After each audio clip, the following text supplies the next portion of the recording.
contar tus historias conecta con la gente. Si tú sacas lo que tienes adentro y que de verdad te mueve, eso va a terminar conectando porque finalmente lo que te mueve conecta con otros.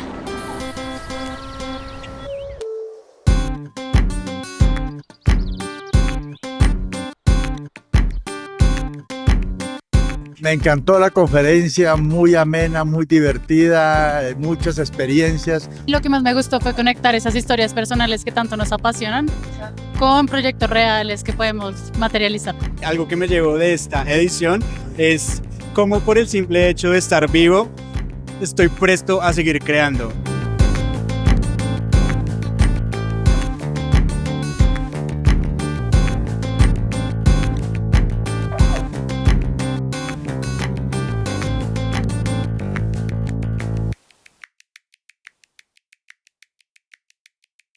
Crear para mí, ahorita me hacía la pregunta Juan Manuel y se la contesté muy mal porque estaba todavía elevado.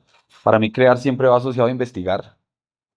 Crear para mí tiene que ver con una forma de ver el mundo. Y además, crear para mí finalmente es sacar algo que tienes guardado en tu vida. Un dolor, una pasión, una obsesión, una vergüenza, lo que sea. Este soy yo, hace 46 años seguramente. Y esta foto toda la vida me avergonzó mucho, porque mi mamá cada vez que llegaba alguien abría el álbum y era la primera foto. Y yo decía, qué vergüenza, mamá, quite esa foto, se la voy a botar un día, deje de mostrar eso, deje de mostrar eso, deje de mostrar eso. Y ella nunca lo dejó de hacer, porque a ella le encantaba contar la historia de su vida. La historia de mi vida es que yo nací en una familia muy pobre, éramos 7, vivíamos en el campo. Mi mamá era ama de casa, me tuvo a mí a los 14 años y con mis 7 hermanos vivíamos en una pobreza brutal. Yo no nací en una clínica, no nací en un hospital, nací en esa cama. Nací en esa cama, me recibió una partera y a mí eso me avergonzaba mucho durante muchos años. Entonces yo ocultaba estas fotos, pero mi mamá se las mostraba a todo el mundo. La que más ocultaba era esta. Me parecía horrible. Me parecía horrible porque nos veíamos pobres. Y yo decía, la pobreza hay que ocultarla. Así fui creciendo y entonces después decidí, con el tiempo entendí que eso era crear, que yo tenía que tener control de mi historia. Y mi historia no era la que mi mamá contaba, no era la foto en peloto, abriendo el álbum de fotos, no era la historia de pobreza, sino una historia que fuera real, pero que fuera la que yo quería contar. Es que mi papá era camionero. Y como era camionero siempre me llevaba en el camión y me parecía más divertido hablar de los viajes. Así que entendí que yo podía crear mi propia historia. Y mi propia historia no necesariamente tenía que decir mentiras, por lo menos al comienzo. Solo tenía que agarrar lo que me entretenía de mi historia. Y lo que me entretenía de mi historia era viajar. Esto con el paso de los años se convirtió en que yo me volví documentalista. Pero vuelvo y pego un brinco y me voy a la investigación de 2009. Cuando llegué en 2009 a la Universidad de los Andes, yo ya había creado una historia mía de tal nivel que nadie sabía que yo había sido pobre cuando chiquito. Ni siquiera la gente ni siquiera mis compañeros de universidad. Nadie sabía. Básicamente porque yo había entendido que ocultar la pobreza era la forma más eficiente de salir adelante. Porque no lo sabía en ese momento, lo vine a saber en los últimos 3 años, o por lo menos a entender, la humanidad es muy aporofóbica, más que cualquier cosa. Creemos que somos racistas, xenófobos, pero lo que más somos es aporofóbicos. Yo no lo tenía claro con ese nombre, pero sí sabía que algo pasaba. Y que ser pobre no era como muy bien visto. Y que si eras pobre te dejaban solo. Y lo que más queremos en la vida es conectar. Entonces, pues, nunca lo materialicé, pero empecé a investigar mucho el tema. Mucho, mucho. Me obsesioné. Mi primer documental en 2007 tenía que ver con trabajo informal y pobreza. También estuve en salas de cine, en festivales y demás. Era corto. Pero yo no había entendido por qué había hecho eso. Sentí que era un tema que me salió ahí de la nada. Pero ahí empecé a entender que uno todo el tiempo está creando y no se da cuenta. Con esta foto arranco porque fue una de las primeras visitas que hice en el documental y conocí a este señor. Este señor me dijo unas frases brutales. El señor tenía como 80 años, estaba muy enfermo, y me dijo, nadie me conoce la pobreza del bolsillo. Y dijo, esa es la esencia de la vida. Dijo, si yo estoy mal, estoy bien. Y si estoy bien, estoy bien. Y me dijo, nadie me conoce la pobreza del bolsillo. Esa frase fue mucho tiempo el título del libro. Al final lo quitaron porque era muy larga. Y me dijeron, póngale el mismo nombre de la película y no nos enredamos la vida. La editorial decide eso y bueno, en fin. Pero esta historia y conocer a este señor que se llama José Petro me empezó a hacer volver y hacer una introspección y entender mi obsesión. Ahorita hablaba contigo, ¿se me olvidó tu nombre? Paula. Me pareció muy loco que la primera conexión que hice aquí fuera con una persona que hace terapia. Porque cuando hice esta película, mi proceso de creación básicamente fue una terapia psicológica. Porque en 2019 la investigación de la Universidad de los Andes dejó de ser de la Universidad de los Andes y se le entregó al DANE porque tenía tal magnitud que no podían controlarla y se le entregó al Estado. Eh, y entonces la película quedó suelta, quedó por ahí loca. Alejandro Gaviria, que era el que había empezado, se había vuelto ministro de Salud, estaba por ahí en el gobierno. Los decanos que estaban en la comisión ya no estaban, en fin. Y en ese momento decidimos aliarnos con una productora de cine que se llama Séptima Films, se llama Séptima Films. Y Jorge Botero me dijo, oiga, yo vi su primer documental y yo le ayudo a producir su película con una sola condición. Usted se tiene que meter dentro de la historia. Yo dije, ¿meterme dentro de la historia? Todas las historias que uno hace, uno está metido. Y dijo, no, pero más. Pero más. Y yo, ¿qué es más? Dijo, meterse de verdad. Él había hecho un documental que se llama Después de Norma, que era la historia de la mamá tenía una enfermedad terminal y él decidió empezar a grabar a la mamá los últimos días de vida. Lo cuenta, salió muy bonito. Yo le dije, claro, usted tiene una obsesión con meterse en la historia porque era la historia de su mamá, pero es que esta historia no es mía. Yo grabé unas familias. Me dijo, eso va a funcionar, pero bueno, después hablamos. 2019. 4 años duró intentando convencerme. Yo me negaba. Y en 2023, con una amiga socióloga y un amigo psicólogo, que eran pareja, les digo, oiga, este man está obsesionado con este cuento. Y yo la verdad, pues no voy a hacer eso. Pero, ¿qué piensan ustedes? Él era un psicólogo de Harvard. Y me dice, si usted lleva 12 años metido en esta investigación, investigando la pobreza, su documental anterior era la pobreza, tiene que haber una conexión con su vida. No sé cuál, porque no lo conozco, pero tiene que haber una conexión profunda con su vida. Y decía, a mí en mi doctorado en Harvard me decían una frase que era, all search is my research. Toda búsqueda es mi investigación. Toda investigación es mi búsqueda personal. Y dijo, ¿usted qué está buscando? Y yo, no tengo ni idea. Y dijo, ¿por qué está creando? Y yo, no tengo ni idea. O sea, no, pues para vivir de eso. Y me dijo, si nunca se ha ganado un peso con este documental, lleva 12 años. Y yo, es verdad. Entonces esta frase que él me dijo me fue dando vueltas en la cabeza y dije, ¿por qué creamos? ¿Por qué estoy creando esta cosa? ¿Por qué estoy creando historias? Y empezó a hacer un viaje y llego a mi universidad, a la época de mi universidad. Entonces volteo a mirar y yo en este momento yo era el jefe de comunicaciones de la Universidad de los Andes. Y en mi equipo estaba una persona que estudió conmigo desde primer semestre en la universidad. Y yo dije, si yo le pregunto a esta persona quién soy yo, no tiene ni idea. No tiene ni idea que tengo 6 hermanos, no tiene ni idea quién era mi familia, no sabe mi familia y dije, ¿por qué lo he ocultado toda la vida? Y entonces analizo y recuerdo que cuando llegué a los Andes, lo primero que dije fue, uy, toca vestirme distinto, rápidamente. Entonces cambié mi forma de vestir. Empecé a ser consciente que yo lo único que estaba haciendo era creando un personaje de mí mismo. Todo el tiempo estamos creando. Me encanta la frase con la que empieza esta charla, es todos creamos, todos estamos creando versiones. Yo creé una versión mía y empecé a crear varias versiones dependiendo de dónde estaba. Cuando yo estaba en la Universidad de los Andes, tenía una versión vestido de una manera, hablaba de una manera, pero el sábado llegaba donde mi familia y hablaba de otra manera, porque si no, no conectaba en los dos lados. Porque en la universidad, cuando estaba estudiando con este compañero que les digo, cuando yo llegué, el primer semestre, no pude conectar con nadie. Yo venía del campo, me vestía mal, tenía la piel súper quemada, estaba súper descuidado, las uñas eran distintas, ¿sí? Tenía las uñas largas, me vestía distinto y nunca pude conectar con nadie. Y dije, esto está difícil. Y rápidamente encontré una forma que después entendí que los sociólogos lo describen como camuflaje. Y empecé a vestirme distinto, empecé a hablar distinto y en la casa me la montaban. Este se volvió de mejor familia, se cree distinto y yo dije, mierda, ¿qué hago? No me di cuenta, pero creé dos personajes. Después ya eran como tres. Y cuando empecé a trabajar ya eran como cuatro. Cuando llego a esta película, llego a toda esta investigación, digo, bueno, entonces, ¿qué es lo que está pasando? Y dije, he creado muchos personajes. ¿Y qué es lo que yo hago? Cine. Y estos personajes yo no los estoy creando, estos son reales. Ellos estaban creando sus propias vidas. Así empiezo a documentar a estas familias y conozco a estas dos niñas, Angie y Daniela. Cuando llegamos les preguntamos que qué querían ser cuando grandes. Angie me dijo que quería ser diseñadora de modas y Daniela me dijo que quería ser modelo o trapecista. Y dije, ¿trapecista? Y después me dijo, no, pues es que yo no sé qué es trapecista. Pero sonaba bien.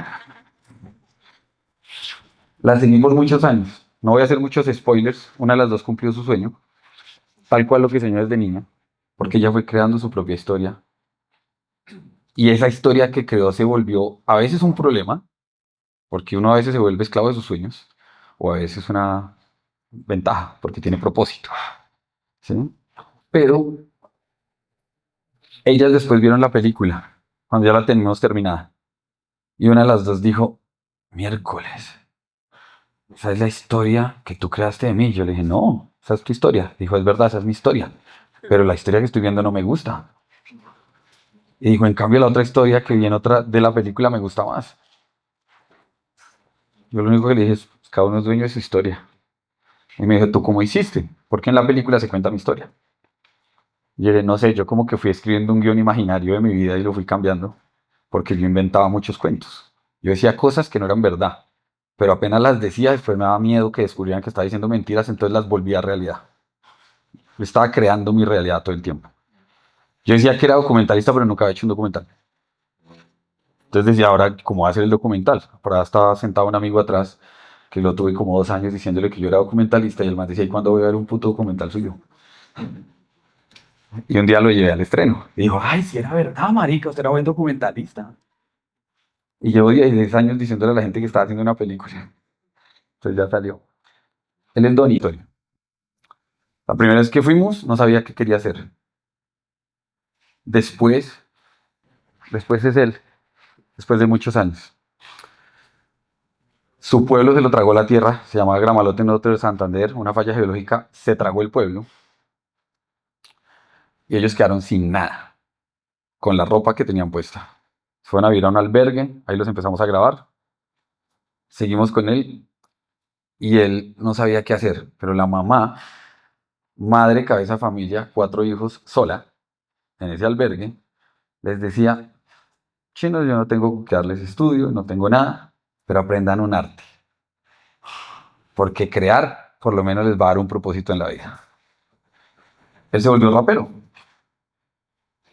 lanza un par de canciones y un día decide crear desde lo que tiene adentro, sacar algo. Y entonces crea una canción sobre cómo su pueblo se lo había tragado la tierra.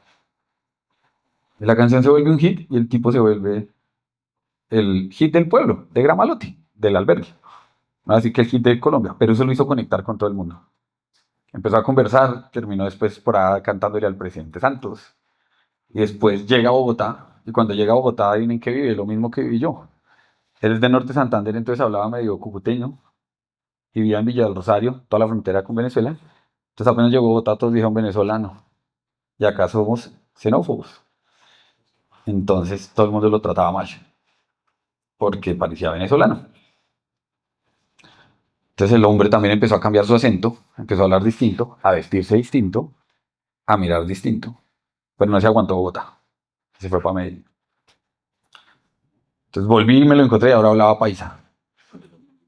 Y ahí yo dije, miércoles, ese man hizo lo mismo que yo, pero yo no me atreví a decírselo ni a decírselo a nadie. Y ahí decido crear desde lo que tenía adentro, sacar mi obsesión, sacar mi búsqueda, sacar mis dolores y decido contar mi historia.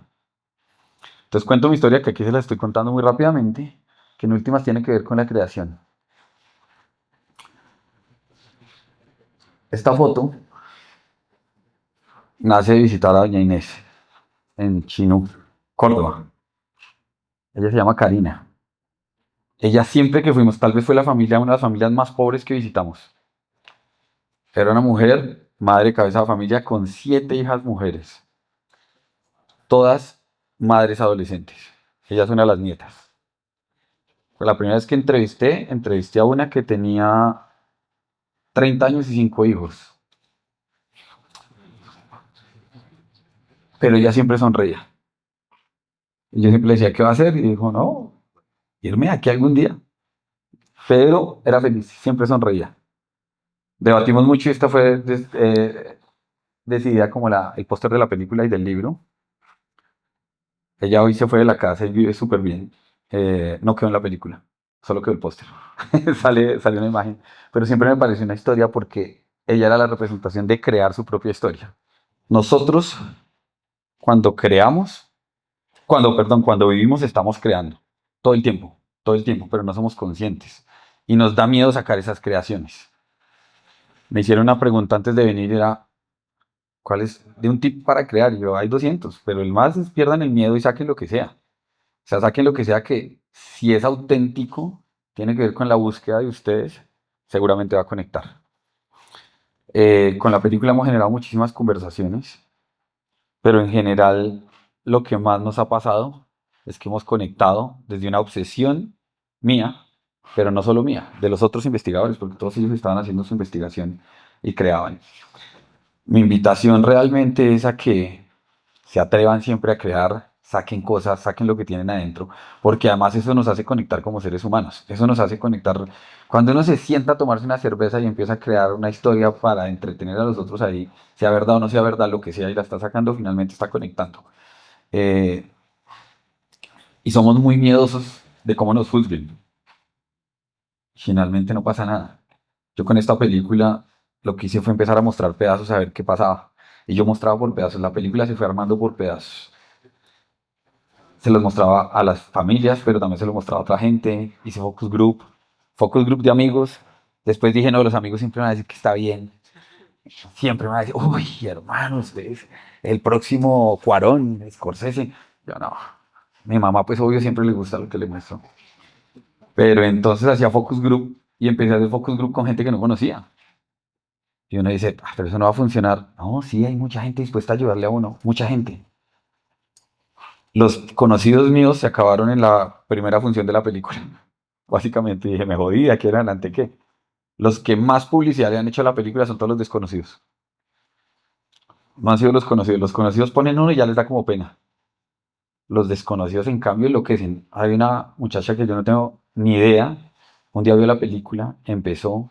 Ayer puso un video diciendo, a mí nadie me está pagando por hablar de esta película. Y es más, y empezó a contar lo que le va a generar la película. Y yo decía, no sé quién eres, pero espectacular. Contar tus historias conecta con la gente. Contar con tus historias auténticas y crear una versión de ti mismo y sacarla está muy bien. Y eso no aplica solo para películas, eso aplica para diseños, eso aplica para tiendas, eso aplica para todo. O sea, si tú sacas lo que tienes adentro y que de verdad te mueve, eso va a terminar conectando porque finalmente lo que te mueve conecta con otros. De pronto no con los que tienes al lado, de pronto con otros que no conoces. Lo otro es conectar, investigar y moverse. Creo que ya me gasté los 20 minutos, si no, Juan, regañen. Me pasé, ¿no? Un poquito. Un poquito, ¿cuánto llevo? Listo, entonces sesión de preguntas, ¿cierto? Así que quería cerrar con esto.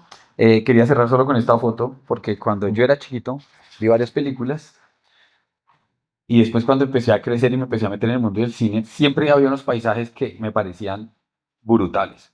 Y casi todos los paisajes coincidían con que yo no los veía casi en ningún lado de verdad y decía, serán dibujados, serán hechos en computador. Y me puse a investigar con mi obsesión y me di cuenta que casi todos eran en el mismo lugar. Cada vez que muestran como planetas fuera tal, es Islandia. Y entonces, cuando entendí eso, dije, tengo que ir a Islandia algún día. Y me obsesioné, pero entonces un viaje a Islandia siempre veía tours carísimos y pues yo no tenía cómo ir, y me obsesioné, y me obsesioné, y me obsesioné. Y en medio de la pandemia dije, nos vamos a morir. Y no fui a Islandia. Y dije, ¿cómo podrá ir a una Islandia de verdad? Y dije, y salió que era el país más seguro del mundo y dije, suerte, debe ser fácil ir. Y yo estaba investigando desigualdad y era uno de los países, si no el más equitativo del mundo. Y dije, yo tengo que conocer eso antes de morirme. Y dije, los tiquetes Bogotá-Islandia valen, no sé, 10 millones de pesos. Entonces dije, no, pero yo tengo que hacer eso, yo tengo que crear. Entonces decido empezar a ver qué pasa, a quién le sale barato ir a Islandia y me doy cuenta que si tú vuelas de Nueva York a Islandia, vale $200. Y dije, ah, y Bogotá-Nueva York no es tan caro. Busqué cuándo estaba barato Bogotá-Nueva York y me fui y terminé en Islandia.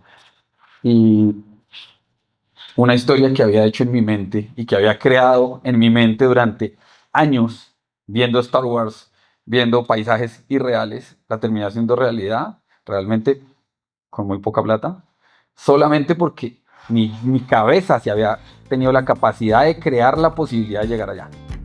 Fui sin guías, fui sin nada, y fue el paseo que más me cambió la vida porque me metí a lugares loquísimos, volcanes, bueno, en fin. Ni siquiera lo documenté de lo emocionado que estaba y no hice ningún documental, pero la pasé muy bien. Ahora sí, muchas gracias y sesión de preguntas.